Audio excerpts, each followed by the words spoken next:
Okay, so after about a minute or two of struggle, we have the sleeve off. That's the back there. It's very pretty, but anything that makes me struggle to open it, I have an issue with. So that's my first issue there. But it's very pretty. It's very pretty. So this is the actual box. We've got the goddess here. We've got the triple moon symbol on the back. It is a magnetic closure, so that's cool. So to me, the sleeve is a waste because I'm not going to put it back on because it was too hard to get off. So I've got the magnetic closure, so that's really cool. And then it opens up and you've got this beautiful book here. You've got your nice little ribbon here. You've got this nice little saying here. The mystical, the magical, the numinous quality of life is the domain of the fierce and creative feminine aspect of the universe. So we have our book here. This makes me think of the packaging for the Mystical Shaman Oracle, which I wasn't crazy about. I don't feel like we need tons of extra boxes for things, just personally. So we've got it, the book is about 113 pages. So we have here a thumbnail, a nice large thumbnail. We have the empowerment message and the alignment message, so the right side up and the upside down message. Let's see if we've got any. I've got an introduction here, how to work with the Goddess Power Oracle. We've got like a 3-card spread. We've got a couple of 4-card spreads, so a little bit different. We've got a couple of more spreads there. So a little bit more than usual. Usually Hay House is like 2 or 3 spreads, and that's kind of it in their book. It has your invitation, and then it has the goddesses and their meanings in alphabetical order. So the thing I don't care for as much about this is that I have to store the book separately from the card decks, whereas I prefer the other ones, because the Hay House ones, because the box has both the deck and the cards in it. So again, just like the Mystical Shaman Oracle, there it is. It pulls out, and we have the box with the actual cards in it. I would rather, like I said, have the book and the box together. So that's the inside there. So I'm going to end up just putting away the bigger box. Like I'm not even going to end up using it. And I would prefer if this was bigger and had the magnetic closure. That's just me. I like it all in one. I can easily put it on the shelf. Okay. So enough for me griping about the box. They are very beautiful. Like they're very beautifully designed aesthetically. I do think that they are really, really lovely. Just the practicality of it is what I'm concerned about. So they do have at least just the little thing around it, which is better than me struggling with plastic. So we have here, that's the back of the cards. We've got the triple moon symbol. We've got this nice sort of very pale, kind of bluey green on the back. Again, we've got that matte finish. I actually don't like the matte finish. I know people love it, but I don't. It's okay, but I prefer the glossy. I find it shuffles better. And I would prefer the cards like I just find they kind of stick together and not as easy to handle. So that's my interpretation. So anyway, let's get to the actual cards. It is a thicker cardstock. Llewellyn's kind of moved to this thicker matte kind of cardstock for their stuff. So here we have one of the cards. This is the first one. I think this is pronounced Anya. And she said that these are more based on the essence of the goddesses, their archetypes, as opposed to the historical or mythological kind of backgrounds of where they come from. So here we have adaptability in Anya. They do have a number in the corner. I don't know how much I care for the number in the corner. It's not totally intrusive, but I think because this is alphabetical, I don't think the number is necessary, but I'm okay with this. And the artwork is always as beautiful. I can't remember the name of her artist, but she does great work. And I'm not usually a fan of computer type art, but she does this so well. It's just very, very lovely. So that's Anya. We do have Aphrodite in here. It's very romantic love. We have Aaronrod. So I do like that already I'm seeing some diversity here, which is really great. I'm not going to show you them all. Artemis, very beautiful. They have one I haven't heard of, so that's good. Bensai 10 or Bensai again. I could be totally wrong. Correct me if I'm wrong. Beauty. Like the artwork is gorgeous on these, just beautiful.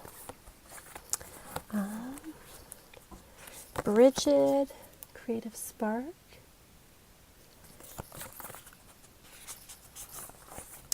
There's a lot of Celtic goddesses in here.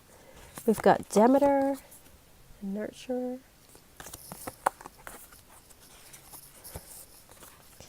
Yes. Epona, Leadership.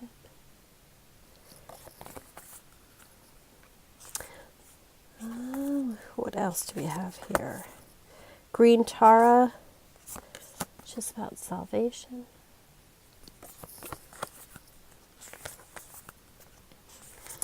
Let's see, Hera.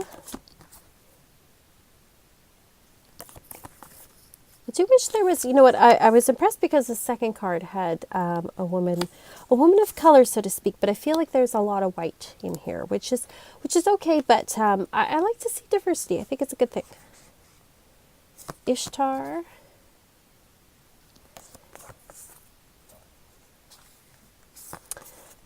Kali. Liberation. I'm glad Kali is in here. Kuan Yin. Okay, we're getting a little more diversity. That's good. Just compassion.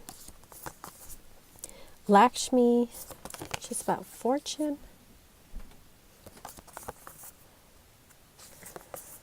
Lilith. Oh, good. We have Lilith in here. I wasn't sure if she was going to put her in here. Here she is. Pence. We do have Mary in here, so if you're not interested in that, that may be something that concerns you. But if you're not interested in working with sort of Christian iconography, but this is about archetypes, so you know you can't really get away from that. This is a pretty big archetype, at least in Western sort of mystery traditions, mindset, mythology, whatever you want to call it. Mama Kila, the moon. Okay. We're getting more diversity. I'm good about that. Let's see, what else do we have here? Metis, or Metis, I never know how to pronounce that, but that's wisdom. The past, Nemosini, I can never pronounce that. Very cool. The Morrigan, very nice. Nyx, which is about secrets. Ocean, generosity.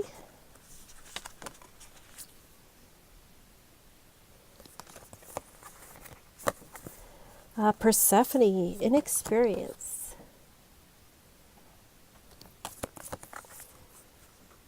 Let's see what else do I have. Oh, Sarasvati, mastery. I love this one with I don't know what the sitar in the background. I don't know what that's called. Correct me if I'm wrong. Correct me. But the musical instrument in the background, I like that. Shakti, transformation.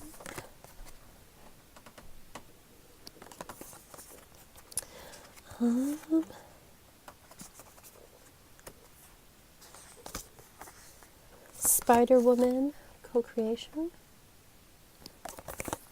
Azumi, which is about humor. I'm glad she's in here. That's a nice one.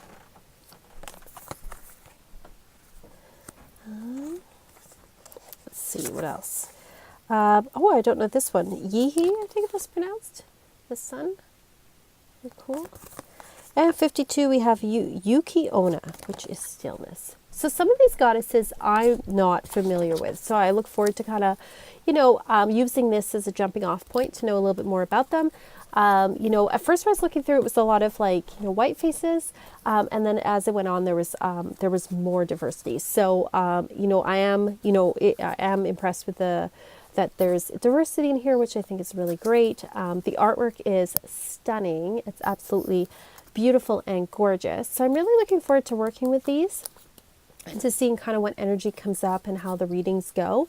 Again, I think this is a little over packaged the way that the Mystical Shaman was. I mean, the packaging looks gorgeous, don't get me wrong, it is aesthetically beautiful, but I think that the packaging, it could have been in a smaller box with the book in sort of a more chunky form, just like the Spirit Animal Oracle, and I think that would have, practical wise, served me at least a little bit better. But the cards themselves, I think, are really, really gorgeous, really beautiful. I think there's 52, so a good number in here. So not too shabby, that's for sure. And I'm going to work with them and see what I think of them.